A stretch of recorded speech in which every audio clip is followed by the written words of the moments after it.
We're pleased today to invite Alex Simos. Am I pronouncing this correctly? I'm still not quite sure. Okay, good. Back as our keynote for today, for this our keynote for the conference. And I'm going to turn this over to Frank, who's going to actually do the introduction this morning. Frank. Thank you, Elise. Good morning, everybody. It's my pleasure to introduce Alex Simos. He's our keynote speaker for today, and he is co-founder and programmer at DataWheel LLC.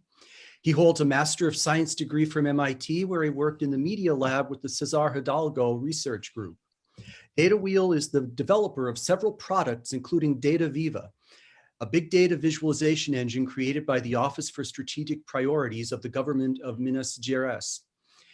DataViva makes available official data about exports, industries, locations, and occupations for the entirety of Brazil through 8 apps and more than 100 million possible visualizations.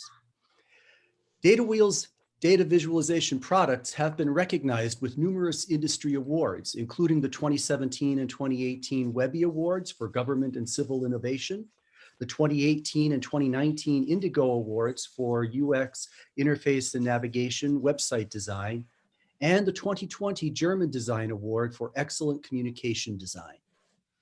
The CAAV Conference Committee and I are pleased to present Alex to you now and to hear his talk on how data visualization can help us tell more complete stories, spot trends, and make more accurate predictions. Take it away, Alex. Great. Thanks for that intro, Frank. That was terrific. Yeah, let me share my screen here, and I'm going to give a presentation. So can you all see the presentation here? Yes, you're good. That's great. Awesome. Thanks. Yeah, it's my first time participating in an all virtual conference here, so this is really exciting, and I just want to thank all of the organizers as well for inviting me and having me here. It's a real honor. So as Frank mentioned, I'm going to be talking about data visualization. I'm going to be talking about how we can use data visualization to tell more complete stories, spotting trends, making more accurate predictions. And I want to start my talk here by going through a little bit of, I guess, my own personal history and interest with data visualization. So the map that you're seeing here is actually a map from Civilization 2, if anyone ever played that game growing up. I used to fight with my sister over who could use the family computer to play the game.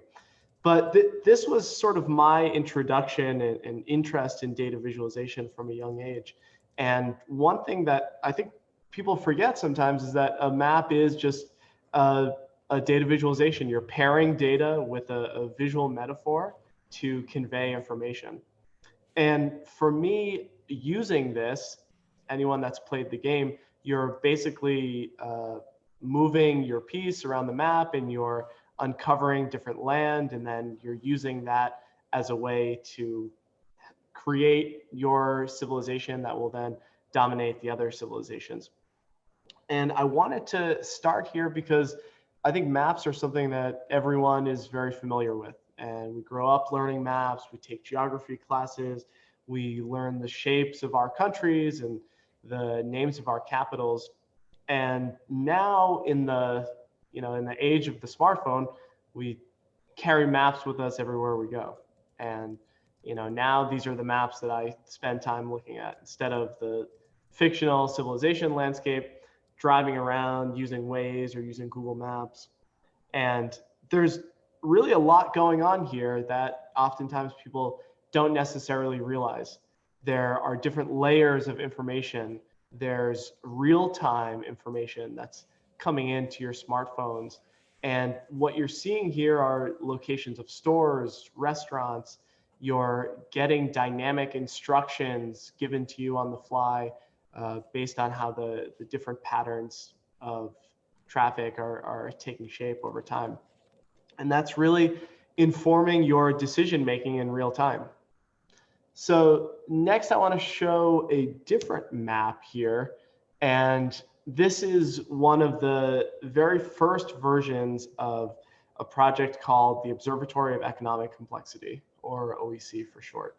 And I'm sure people in the audience are familiar. This is a simple choropleth map showing the exporters of diamonds shaded in a gradient from gray to blue, depending on how much they export. Now, so I'm in a room full of data viz experts. I'm sure I don't need to go into all of the detail of some of the problems or issues with this visualization. Again, this was one of my very first projects that I ever worked on. And I mean, the first thing, there's no key or legend to tell you what the values are. And you would need to hover over any of the countries to actually see how much they're exporting of a particular amount of that product, which is diamonds here. And then the other issue is that it's using a linear color scale. This is a power law distributed data set. Maybe we would want to show a log scale or Jenks buckets of the colors to make it a bit easier to understand. But one of the things I am proud of that that we did with this first map was creating a custom algorithm to determine the best place to locate a label. So if you go back to the map here, you do see that all of those labels, those are not put in specific XY coordinates, but that they're algorithmically determined based on the shape of the country that you're looking at. And as part of that, I realized an important lesson was that one, using data visualization, there's not only just the story that you're trying to convey, but there's also the underlying tools of how you're going to do that. And there are a lot of different problems that get brought up as you're trying to create these data visualization, as you're trying to tell stories with the underlying data. So what this algorithm did, and you see a little example on the left there, the shape I think is the Czech Republic, and that's one example of using this algorithm to find the largest possible rectangle within there to put a label. But you also see in the stacked area chart below that another use case where, depending on the data, you don't know exactly what the size of the shape is that you'll need to put that label. And then on the right there, you'll even see an interactive visualization we made on how that is calculated. So it wasn't just that we were building these maps and making these visualizations, but we were also making interactive visualizations to show the underlying algorithm. And not only was that helpful for us publicizing the work that we were doing, but also for ourselves internally to debug the work that we were doing. So Chile, as you can imagine, this very elongated shape of a country is very challenging to find the largest rectangle within it. And using this algorithm, it steps through and you can see all of the math that it's doing to find that little green rectangle in there, which is the largest possible in that shape that you have. So going back to this map here, there is another problem when you're relying on maps, which is that it can be really misleading. There are certain axes of freedom that you're not allowed. You're constrained to the shape of the countries when you're trying to convey information. And another thing that is really challenging here, beyond the issues that I mentioned, would be if I were to ask you, well, what are the largest exporters of diamonds? If you were unable to hover over or interact with this map, maybe you would say Russia, maybe you would say South Africa, but really without changing the lens of how you're looking at this data, it is really challenging to come up with that answer. And so here's a different visualization showing that same information. Here's a tree map where we're now able to see, well, South Africa and Russia are the third and fourth largest exporters of diamonds. And you see United Kingdom, Belgium, Luxembourg. You even see India, United Arab Emirates coming up as large exporters for that product.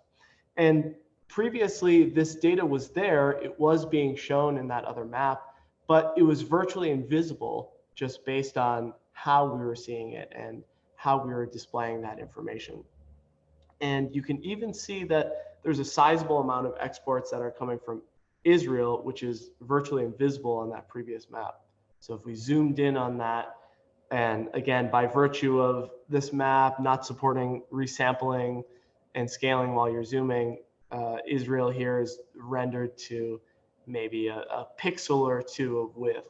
So it's really hard to glean that information based on the visual metaphor that we're using.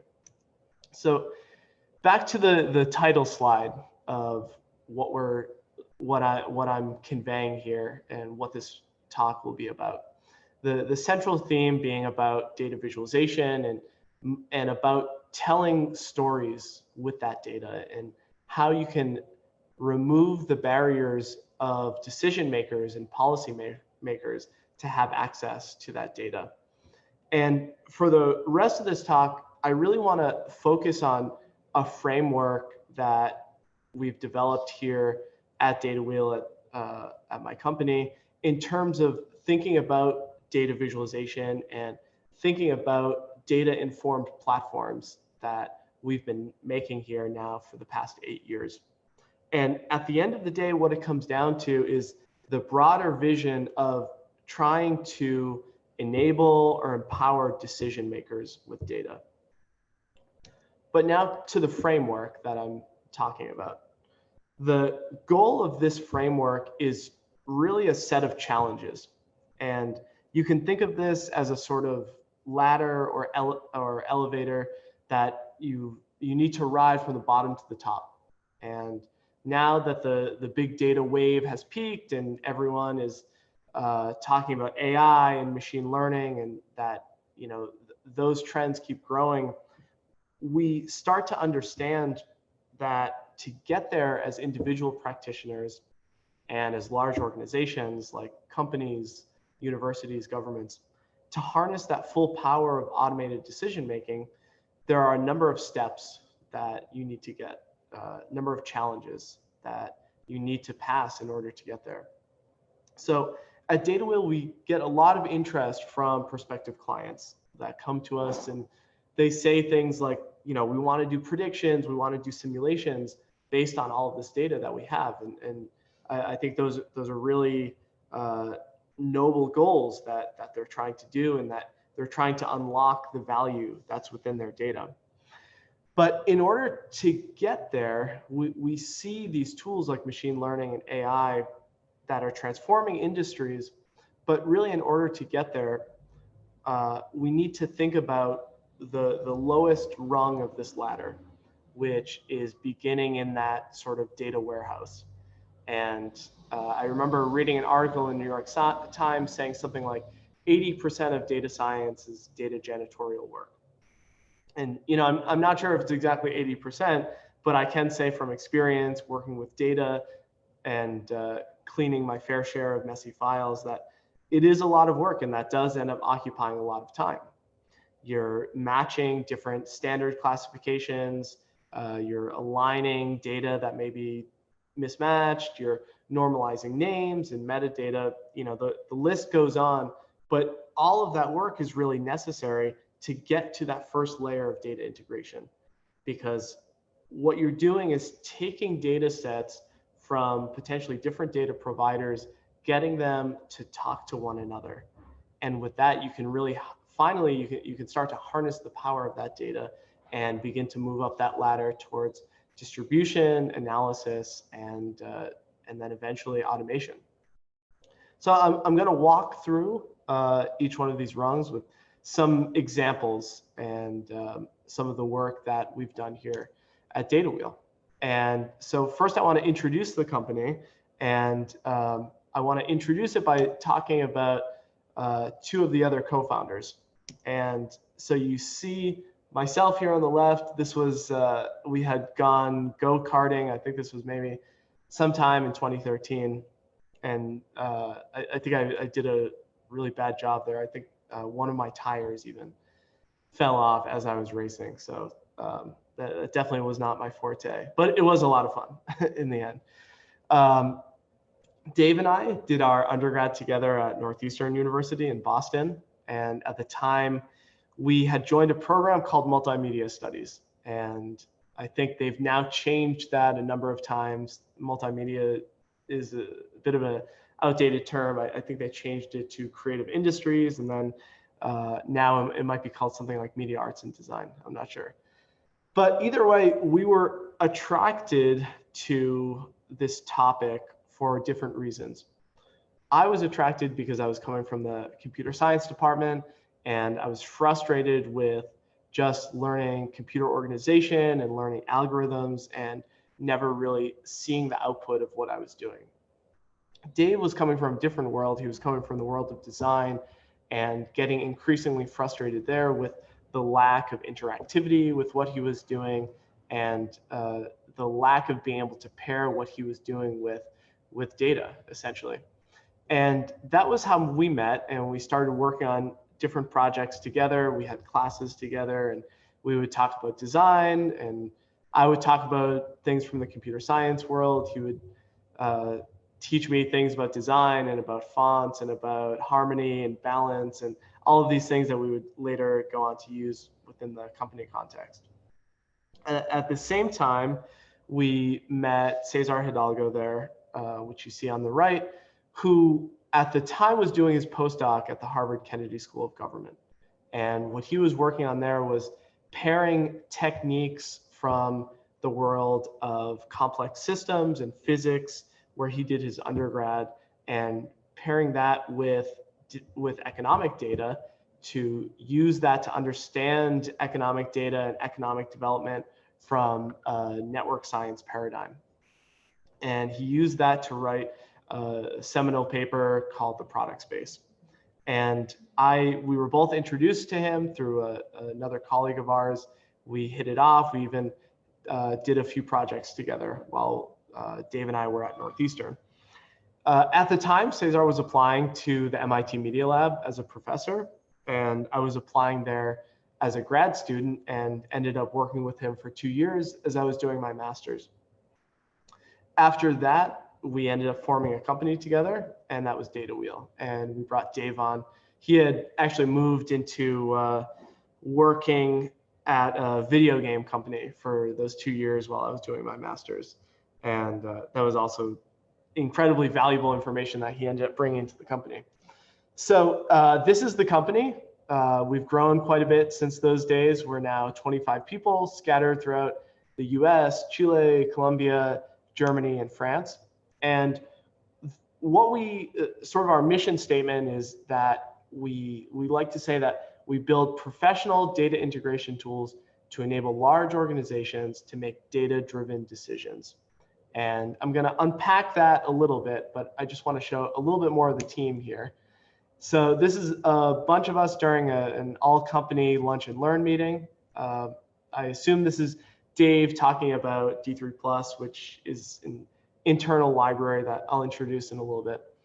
And at the company, we really do believe in being a community of practice, meaning that we may not always know the best way to solve a particular problem, but we try to work through that amongst ourselves through various attempts and presenting our progress throughout the rest of the team for critique and to try to refine that. And there are members of the team that have a strong design background, that have a strong computer science, algorithms background, data science background, physics background, and we try to bring all of that to the table and try to think of these problems in that novel way and try to learn and listen to each other as we're working on these different projects. This is another photo of the group of us enjoying a meal back when we could get together face to face. Feels like a long time ago now. And this is our office here in Cambridge, Massachusetts. On the left, you see the office in summer, and then on the right in winter. Hoping it's a mild winter this year, that we don't have too many of those snowy days. And of course, the office isn't getting much use these days as we're all working from home. And to introduce the problem that we're working on, The problem being summarized by the fact that the world produces vast amounts of data, and we're working with huge organizations, we're working with governments, working with universities, and we're trying to solve this question of how do you make sense of these troves and troves of data being produced, and that these organizations have on hand, that maybe they produce, that maybe they buy, or that maybe they're trying to make use of, that they're trying to make use of public data sets. And how do we enable the decision makers within these organizations to empower them with that data? And the solution as we see it is by building tools to translate that data into knowledge. And we create these custom tailored solutions that start from the very back end, from the data ETL pipelines that we're building, and all the way to the front end that are based on UI and UX research that we do, field work, meeting with the prospective users of these platforms, and really getting to know what their needs are and how we can pair the best visual metaphors to tell the stories that they're interested in. So now, where does this journey begin? And how does this relate to that framework that I was mentioning previously? Well, let's look at each one of these so-called challenges, as I've been calling them, and how we've been attempting to solve these within the context of Data Wheel and move up that ladder. So you begin at the very bottom with the data integration challenge. And secretly, there's really one level below that, actually, where the raw data lives that needs to be integrated. And this is definitely not a new problem by any means. In fact, there are many attempts made to solve this data integration problem. And since a lot of the projects I'll be showing are built on top of government data, I'll be focusing on these in particular, these data sets. So here you see transportation, health, economy, demographics, and even within economy, there are different subsectors and other silos that the data might be contained in. For example, trade data, labor data on, say, industry, occupational makeup of different industries, and income data, all of those coming from different departments that are siloed and sometimes using the same data standards, sometimes not. Sometimes using the same geographical standards, sometimes not. So there's quite a bit of harmonizing that needs to get done to make those different data sets talk to each other. And anyone that's worked in data science or built data visualizations, they know that really one of the hardest problems is finding the right data to merge and creating these data sets on top of this raw data to really help you tell the story that you're trying to convey. Because at the end of the day, really the data is only as good as the context that you're able to put it into and to help you tell that story and make those compelling arguments. So, I mean, for example, it's hard for me to understand the magnitude of Jeff Bezos's wealth. Putting that into context of, say, the GDP of different countries or the size of other large corporations, I can start to now picture that in my head. That's now painting a picture for me that I can understand by merging these different data sets together and giving context to even a single data point. So as I mentioned, this data integration is not a new problem. So what are some of the tools and how have these governments attempted to solve this? Well, here you see an example from Argentina. It's an open data platform that allows users to search for exactly what they're looking to download. And that's great, isn't it? So here, searching for income data, I'm then able to find the exact slice of data I'm looking for. I then have to download that data, and then I get an Excel spreadsheet with maybe 2 columns worth of data. So that didn't exactly answer maybe the exact thing that I'm looking for, but again, this is an attempt, and this is in the right direction of what we're trying to solve. So let's look at another example. So this is data.gov, a very similar tool built here in the US. And here I'm searching for income data. And again, I'm able to find what I'm looking for, but it's captured in a single file. You see here that there are literally hundreds of data sets that are available. And how do I know if this is the exact thing that I'm looking for? And really the problem is that humans are really bad at interpreting just raw numbers. And that's exactly what this platform is giving us. But we are really good at recognizing patterns. So how do we do this with data? How do we do this in the context of data integration? And for us, that really comes with combining data with graphics and with visual components.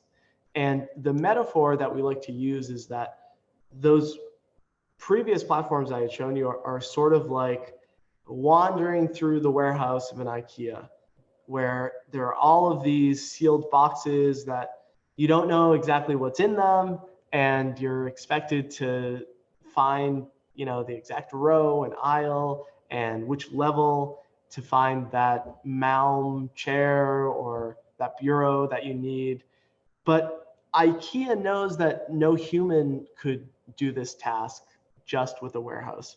So what they've done is that they build showcases on top of that. And what this showcase or showroom does is it shows you pairings of the different furniture that they have all put together. So you see what the chair looks like together with this table. You see different combinations of the furniture of, say, this couch together in this type of living room, or another type of living room with maybe this coffee table. So they set up all of these different combinations together, and they make opinions about what are maybe the best pairings of these things. But of course, at the end of the day, you are free to modify these things, and you're going to be the one going down into the warehouse and picking out what you want. So they create all different permutations and different styles of this different furniture, so that at the end of the day, as a user, you know exactly what you want. Anyone that's been to an IKEA knows about writing down the barcode, that kind of IP address number that they give you, going down into the into the warehouse, getting that flat pack of data, bringing that home, and then setting it up yourself. So that's a really good metaphor for what we are trying to do with the different platforms and the paradigm that we're focusing on when we're working with data, which is that the current paradigm is really based around data as files. And oftentimes these are siloed files within different ministries of the government, within different departments, where for them, there really is no use in adopting strict standards necessarily, or of using the exact same geographical unit as a different department, because oftentimes they have different needs. One department may be interested in using zip codes, another may be interested in using census blocks, and some of these departments have even created their own geographies. But us as users, that can be really prohibitive, because we just know that there's data out there on jobs, on school, health data, population, and we know we want to work with that data. And it's frustrating to have to then combine all of that data, write some of these Python scripts to do that. And so what we're trying to build at Data Wheel is a slightly different paradigm, where we think of data as input to stories, and that we work on integrating that data as that first challenge I had mentioned on that ladder. We extract the different entities or indicators within that data. So for example, I was mentioning geography previously. That might be entities like Los Angeles, cities. That might be Massachusetts. You're looking at states. That might even be countries like the United States or Chile, and extracting as much of the data as we can along those particular entities. We then extract the different variables or descriptions or measures that we have about each one of these entities. So for example, looking at geography, there might be income data, there might be population data, other demographics about those different geographies. If you're looking at industries, there might be the occupational makeup of that industry. Or if you're looking at an occupation itself, you may want to know, well, what are the demographics and what is the wage breakdown based on those demographics? And those are different variables that are found in each of those entities. We then put those together and start to build these stories. And this is similar to that showroom metaphor that I had mentioned, where we are making we're using our best judgment, and we're making some opinions and some calls in terms of how we're going to curate these pages, putting economic data together, putting opportunity data, health data, housing data, demographics, putting that together under different hierarchies and structuring that based on the data that has first been integrated, has been collected, has then been put together in one data warehouse, extracted, and then used as input to each one of these different data stories. We then put that together and link them in a search engine friendly way so that users that are searching for, say, income of Massachusetts or the occupational matrix of the New York metro area, that they're going to land on one of these pages and they're going to get to the answers that they're looking for, but then they're also going to see other relevant data in context to what they're finding. So that is this paradigm that we like to call using data as stories. And here are two different showrooms that we built. You see Data USA immediately in the foreground, and you see the Observatory of Economic Complexity in the background. Each of these allows users to search for the various different topics and entities and build these dynamic data-driven stories or profiles about them. The Observatory of Economic Complexity, that was that first tool I had mentioned I had started working on while I was doing my master's thesis. And that is centered around entities like countries and products. And then Data USA is more centered around geographies within the US, industries, occupations, and even universities. So they have slightly different core data sets, but they're using a very similar paradigm in terms of how they're conveying that information. So Data USA was a project that we first launched in April 2016. Since then, we've grown to around 300,000 unique users per month, and we've integrated more than 15 different data sets from providers, and I'll go into this in a bit more detail, such as the census, the American Community Survey, Bureau of Labor Statistics, county business patterns, the county health rankings, ONET skills dataset, among others. And so now I just want to show a little demo of this platform, and you'll see how it varies from the previous platform that I had shown. So you go to the homepage, datausa.io, or maybe you have come in through a search result.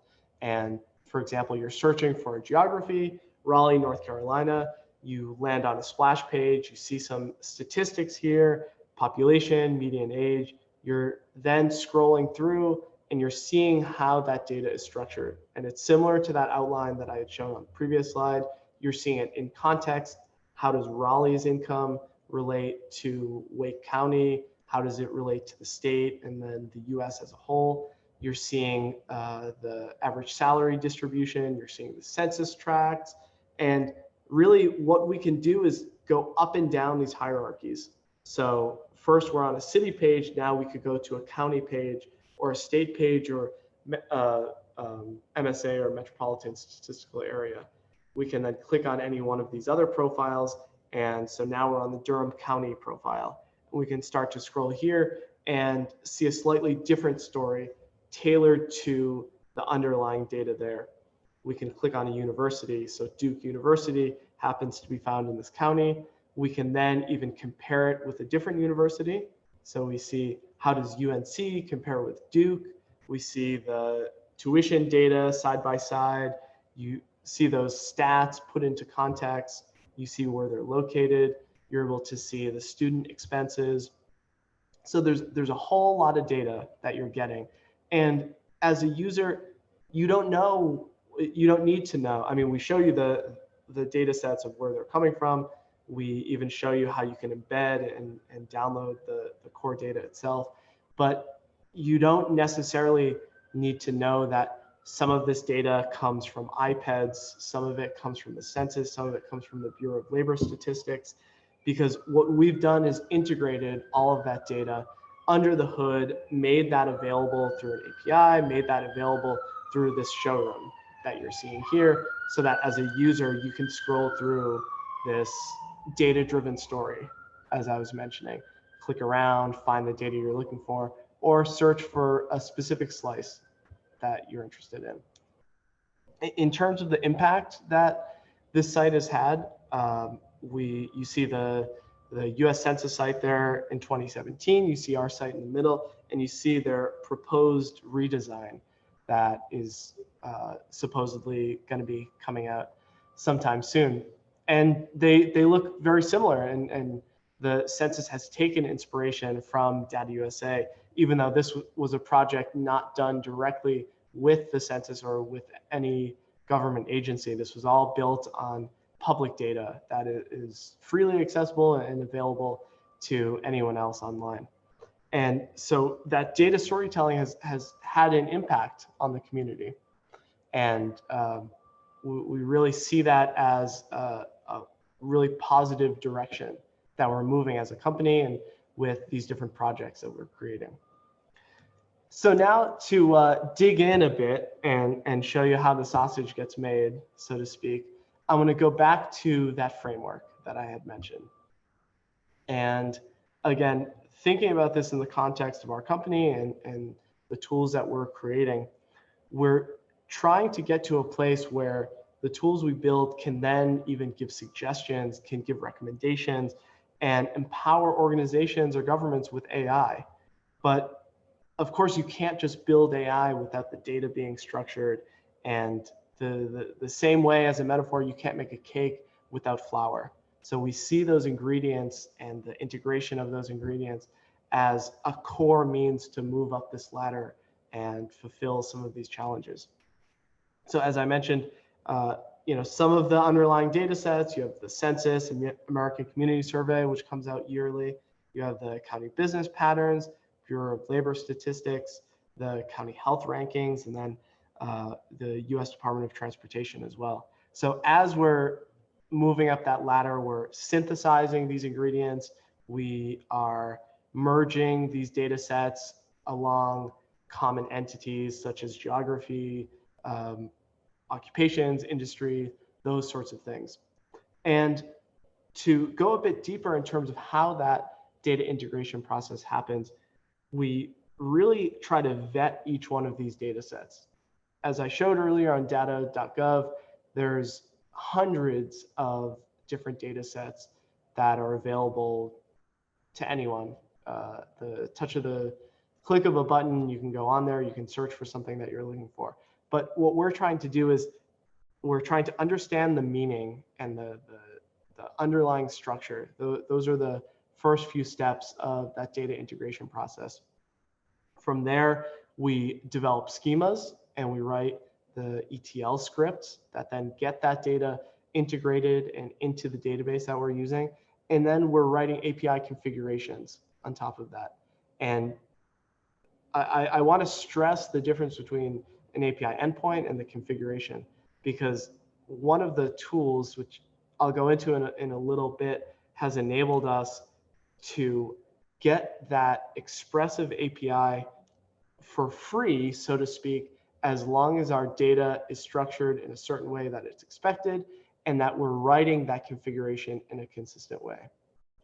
From there, we're testing our data for accuracy, for making sure that it matches the underlying raw data where it's coming from. And so the main stack that is used to build all of these, you're starting with the raw data itself. Bamboo, which you see furthest on the left, is an ETL framework that we've written in Python that allows users to write highly reproducible scripts using this framework of extraction, transform, and load. And the reason that is really so important is because although these sites aren't getting updated as often as, say, a social media site like Facebook or Twitter, we have COVID data that's getting updated daily. We have other data sets getting updated monthly and quarterly. The census data gets updated yearly. So as long as that data structure stays the same, we're able to re-employ those ETL scripts. And that ensures that that ETL process can happen virtually as soon as that data is released, and that we can ingest those updates quite easily and timely. From there, we're moving the data into a data lake, which could be really any flavor of a structured SQL database. On top of that, we mount a tool we built in-house called Tesseract, which is a relational OLAP engine. And what this does is that it exposes the data we've ingested in an expressive API that allows drill downs, roll-ups, aggregations based on any measure that's in that data set. And really, we're able to configure our data for Tesseract by writing schemas to describe the data instead of individual API endpoints that could potentially lead to errors or misconfiguration. So that really gives the front end the most flexibility. For example, you don't know exactly which visualization is going to need to come as you're ingesting this data. So what Tesseract does is it really ensures maximum flexibility for the content writers further to the right of this stack. The last sliver column there that you see is called Canon, and there are all different tools we mount on top of the API. There are those profiles I mentioned. There's the CMS, which allows us to edit the content in the profiles, the Viz Builder and Cart, which I'll mention in a little bit, and then statistics as well. And we call that Canon, and you know it's Canon with a single N, because this is what we're sort of calling the canonical solution to this. And that we've gone through different iterations, and you know the same way that when the car was first being built, you had probably someone using a lever for the steering wheel, and now we all know how to drive cars, and virtually every manufacturer uses the same canonical model for where the shifter should go, where the steering wheel should be, and all of that stuff. So we've kind of gotten to this place where we have this canonical offering. And then I'm not going to spend too much time here, but I'm sure there may be folks out there interested in the specific libraries and programming languages. That Tesseract layer I mentioned is written in Rust, so that is a bit closer to the bare metal. All of the ETL scripts are written in Python. For databases, like I mentioned, we use different flavors of SQL. There's ClickHouse, which is an extremely performant columnar database, Postgres, a different relational database. And then all of the front end is written in JavaScript, both back end and front end. And we have a number of libraries that we've written, including D3+, which I'll talk about in a little bit for the visualizations. But next, I just wanted to show the content management system itself, because this has been quite the achievement here at DataWheel and has really enabled us to unlock and get to market much faster with these platforms. So the user will never see on the left what you're seeing here. And what that enables is for users to be writing a dynamic sort of Mad Libs text there. So even though on the right you see a single page, the France page, that is a more generic entity page for a country. So a user may need to write things like, the exports of France increased by 5% over the past year. But really what they're writing is something like, the exports of country name here increased or decreased by percentage change over X years. So they're creating these variables. They're then driving the content that they're writing based on the underlying data. And that layer of abstraction has been really powerful, and it's enabled us to work with non-technical content creators, working with economists, people that have that domain level of expertise, and pairing this tool with the underlying data has enabled our tools to get that much richer in the content that they're showing, because they are authored by those domain level experts. The next tool I just wanted to mention that was part of that stack, it's called D3+. And this was the first library we built here at Data Wheel. And this being a Data Viz conference, I'm sure there are folks interested here in how this works. And so where this came from was the desire to abstract away some of the commonalities with the visualizations that we're creating. So imagine you're trying to draw a tree map based on the data you see here on the right. So building a tree map with just raw D3, you see on the right some of the code that it would take. You're accessing the data file, you're then nesting that, you're aligning that data in the particular way that you need. You're creating the SVG container. Anyone that's worked with D3 is familiar with the enter, update, exit paradigm. You're using that. And what are the things that you're missing? Well, first off, it's 53 lines of JavaScript. There's legibility issues with the labels. There's no interactivity. And all of that from these 53 lines of code. So moving forward to D3+, you see here, there's 5 lines of code with this tree map here. There are label colors relative to the background color. You see a dark text color on the yellow. You see a white color on the red and blue. There are tooltips that you get for free. There is a color legend. There's SVG text wrapping, and there's dynamic label sizing. So all of that through this more abstracted layer, something that we're calling D3+, because what we noticed was we're copying and pasting all of this code throughout our sites. And so instead, by abstracting this into a more generic library, we've been able to, one, improve upon these things, but also as soon as we fix a bug in one of our sites, because it's in a core library, we update that throughout the rest of our sites, and then there you go, it's fixed on the other sites as well.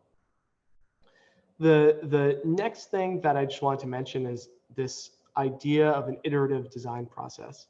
And although a lot of these sites do have different phases of first working with the data, moving towards design, the visualizations, and the user interface, really that keeps going throughout the entirety of the process. So Data USA was a project that took us around 14 months to finish the first version. And it wasn't that we looked at all the data, built the API in the first 3 months, and then that was done, moved to design. It was that the whole way around we're starting with data, thinking about visualizations, and even trying to mount the front end as soon as we can to get that in front of other stakeholders and start to get feedback throughout the rest of the company as well, so that we can go back to the data, see what else that we're missing and need to ingest, and then do that process again. So now back to that framework that we mentioned, thinking about that in the context of this company. In the short term, we've been looking at examples from the bottom rung of this ladder. But in the future, as I mentioned, we're trying to get to a place where we can build tools that can give those suggestions and recommendations, and again, empowering individuals and organizations and decision makers based on that core and underlying data. So how do we move towards the distribution and more analytical layers of this framework? Well, thinking about data distribution, and I'm not talking about distribution example on the left, I'm talking about actually distributing this data that we've integrated, as I've shown previously, and now distributing that to any number of clients, whether that is through an API interface, whether that's through the front end interface to other interested parties. And to do that, we really had to think of the best way and something that could integrate with those different stories that I had mentioned previously, that idea of data as stories and a paradigm of looking at showrooms as a means of interacting with this data. So how could you come up with a way to distribute that data? Well, something that we've been working on at Data USA is this idea of having a data cart. So for example, you see this little demo of a user going to a map, looking at, in this case, the county demographic data. We can then switch this to income and employment data. We're adding all of this to our data cart. You then see in the top right corner here that we have 3 different data sets. We can then navigate to a particular profile. Here we're going to the Cook County, Illinois profile, scrolling through till we find something we like. We then have this little add to cart button on the top of each one of these visualizations. We can then add that to our cart, and all of those different columns have been aligned along the similar entities that are found in this data set. So in this case, we're looking at geographies. You see the population, you're seeing the poverty levels, you're seeing the medical equipment reimbursements for Medicare. You're seeing all of these different columns of data that have now been aligned under the hood based on that great data integration work that we've done, but recognizing that not every user is going to be satisfied with the particular profiles and cuts of data that we've made, that a lot of them will come here and say, oh, that's great, you have income data. Oh, that's great, you have health data. But I want to see all of that data, say, longitudinally or across all of these entities. And guess what? I want you to merge that with these 5 other data sets that I know are being shown here because I can see them on the front end. So this was our attempt to then solve that distribution layer. So again, we're starting to move up this ladder. And in the future, and where we're trying to go is even further towards that analysis and automation layer. And one of the things that we've been doing, and this is in the context of the OEC, is actually working with prediction data. So here, what you're seeing is a very simple user interface where someone can come, select any combination of an origin country, a destination country, and a product, and actually see the time series data and then get a prediction of where that data might go in the future. And of course, with any prediction, there's going to be uncertainty, and any forecast, there's no way to take into account every world event. I mean, just look at how COVID is affecting the economy right now. But what this is really the power here, before we think of critiquing the underlying prediction model, the power here is that what we're doing is taking data, which we've integrated in the first challenge rung of that ladder. We've now distributed that back to users, and through this interface, brought a user the ability to select a very specific slice of data, run that prediction on the back end, and here we're using an LSTM model under the hood, and unlock the power of all of these great tools like, in Python, anyone that's familiar with NumPy or SciPy or even MATLAB, crunch all of this data, run these predictions, and bring that back to the user in real time. So just to show a little demo of how that works here, this is a user looking at, for example, the exports of wine from France to China. So they select the specific cut, they can then modify that. So let's say the exports of French wine from China to China and the US. You then see those 2 lines, one indicating the US, one indicating China. You can hover over, you can see the prediction value, you can see how that confidence interval has changed, and you can see that going out 5 years from the original data, which ends in 2018. So again, this being a sort of proof of concept of being able to move towards that analytical or analysis rung of that ladder, instead of just being descriptive with the data that we're showing. Another really powerful tool that we've created, and this is in the context of Data USA, in terms of that analytical capacity, is something we call the Viz Builder, allowing a user to drill down, again, to a specific slice of data that they want and be shown any number of visualizations that we know are possible based on the cuts of data that they're interested in. So for example, this demo, even though this is going quite fast, what we're looking at here is the breakdown of Black female computer science majors within the US, looking at where they're employed, looking at how the population has changed, looking at the income distribution, how that has changed over time. And all of that without the user ever choosing a single visualization. That under the hood, what's going on is based on the specific cut of data and based on the configuration from Tesseract, that OLAP API engine I had mentioned earlier, we're able to decipher, well, we know that this particular cut has time series available. We know that there's geography available. So guess what? We can show a line chart or a stacked area chart. We can couple that with maybe a geographic map or a tree map and show that. So that's another really powerful technology that we're working on and continue to improve on, that is getting us closer to that analysis side of the framework.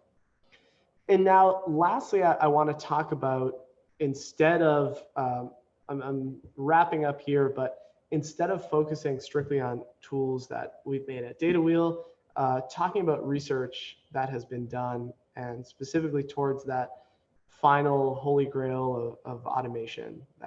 And again, the automation that we're thinking of is that, imagine in 20, 30 years, routine functions that happen at the state level, at the municipal level, like things such as the garbage collection going out.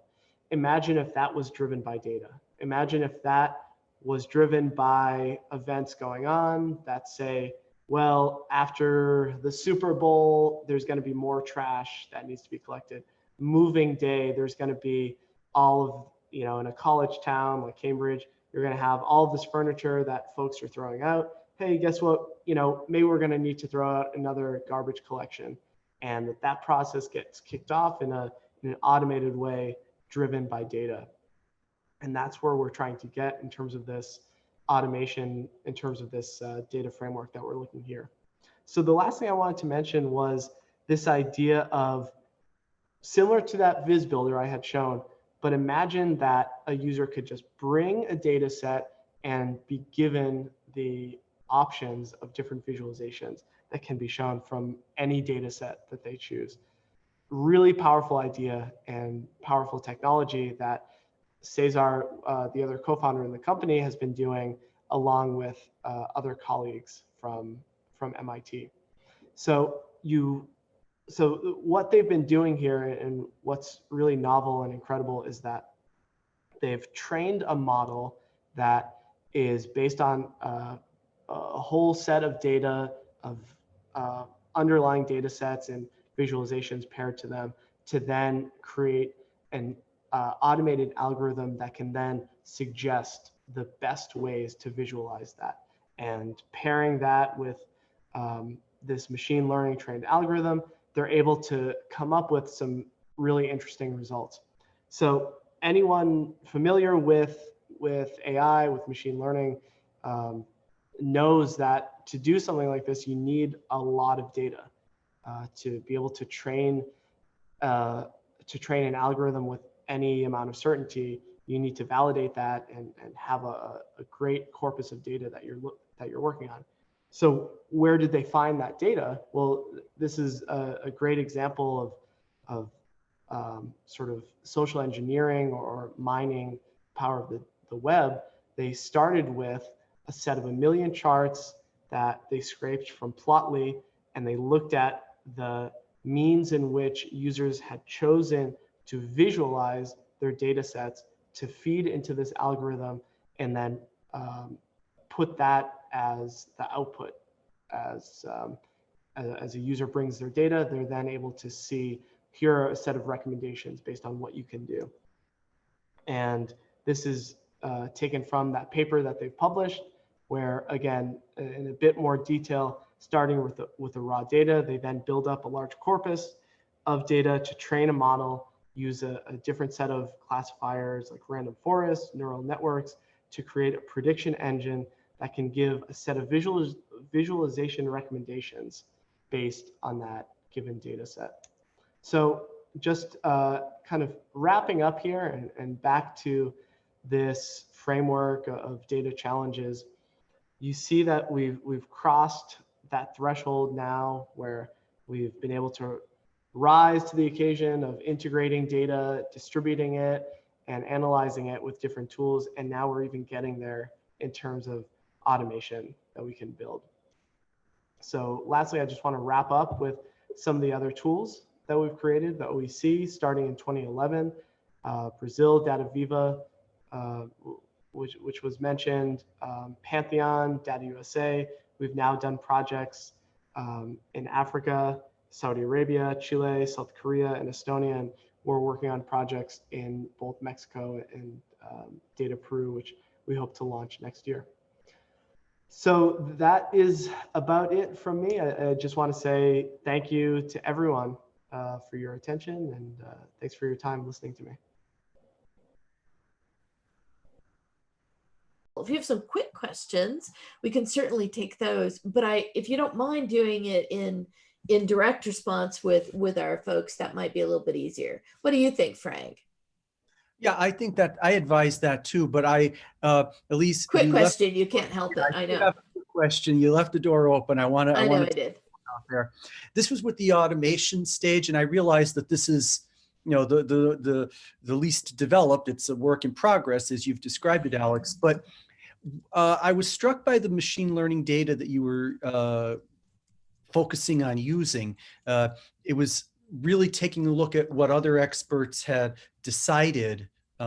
Correct me if I'm wrong. They had decided ahead of time. These were good visualization presentations, and I'm just going and we recommend it for this category of data. But does that miss anything regarding goals for the visualization? So an expert will pick a visualization often because they have a goal in mind for what for the conclusion that they'd like the viewer to reach, or at least to agree with. Do you see any way of including that in the machine learning approach? Automatic. Yeah, so yeah, first off, I just want to say that work is very much on the bleeding edge, and sure, very early on to start with. And what I take away from that research, because again, that wasn't me writing that paper or working on that in particular, but what I take away from that is really more of a proof of concept of being able to go from structured data to options of visualization that is then sort of enhanced by other decisions made by, like you mentioned, potentially experts or people trying to convey a particular idea or point. So of course, like any machine learning or AI algorithm, those opinions of the underlying data is gonna shine through. So to me, the more data you can bring into that model and the more examples, the better that model is going to get over time. And one enhancement potentially that could be really interesting would be to show any potential biases that a visualization might be showing, or even to show ways in which, like the first example I mentioned of that, maybe a geographic map isn't always the best visualization to show, to even say things like, hey, warning, almost like anyone that remembers like Clippy from Microsoft Word, not that exact thing, but something like that to say, hey, warning, this may not be the best visualization, or warning, we're giving you 5 options, but these 2 have an inherent bias based on XYZ reasons. So I think there's definitely a lot more work that can be done there. Thank you. Great, thanks, Alex. Fantastic talk, as one of our commenters has already noted. We really appreciate it and welcome you to please stay and listen to the rest. And I suspect there will be more questions that will actually emerge related to some of the things you talked about this morning as we go through. I myself had a number of questions for you, and I'll start to sort of put those in the Q&A as well. Thank you so much for joining us. We really appreciate it. Great. Thanks. It was a pleasure to be here. Excellent. All right.